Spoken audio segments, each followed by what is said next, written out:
loves, kumusta ang lahat guys?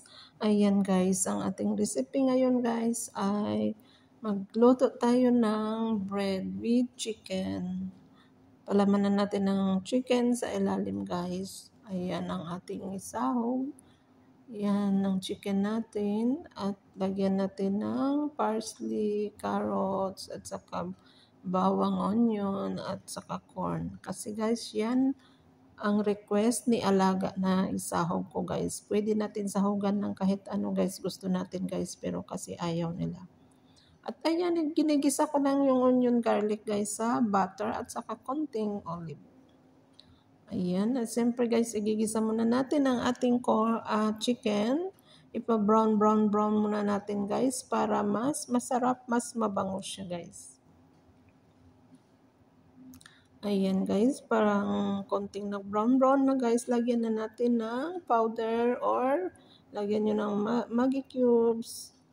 Yung powder guys, 3 klase lang nilagay ko guys, curcum, black pepper at saka kamon.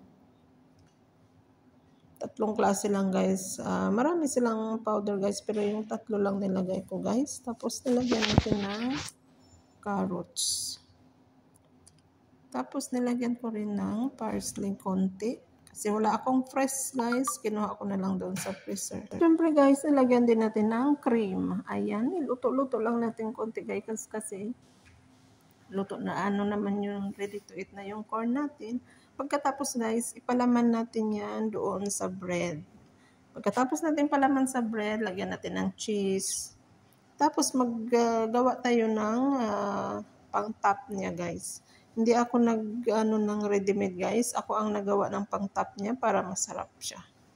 Tapos ayan guys, yung pang-top niya guys, butter lang naman at saka flour at saka cream at saka milk.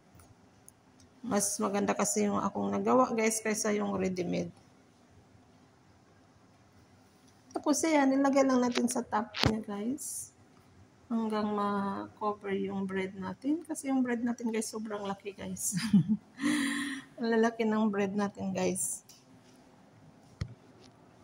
Dapat yung maliliit lang na croissant yan guys. Pero kasi yan ang gusto ni amo na bread. Masarap kasi yung bread guys. Kasi hindi mo palamanan guys. Mismo yung bread lang kakainin mo guys. Masarap siya guys. Tapos lagyan na naman natin ng cheese sa taas. Mozzarella cheese or anong gusto cheese ilagay nyo guys. Sa akin, 2 klaseng mozzarella ang nilagay ko guys. Yung isa yung may kulay. At saka yung puti.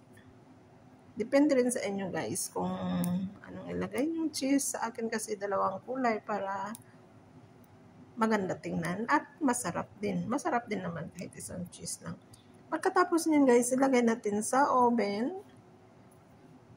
Saglit lang natin ilagay sa oven guys. Yung ma-brown lang yung cheese natin ng konti.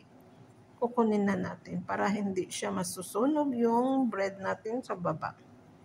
Ayan guys, natapos na guys. Tingnan nyo guys, ang bango, ang sarap. At saka yung chicken natin guys, kahit chicken pa lang masarap na. So, yan ang ating recipe for today. Thanks for watching mga lalabs.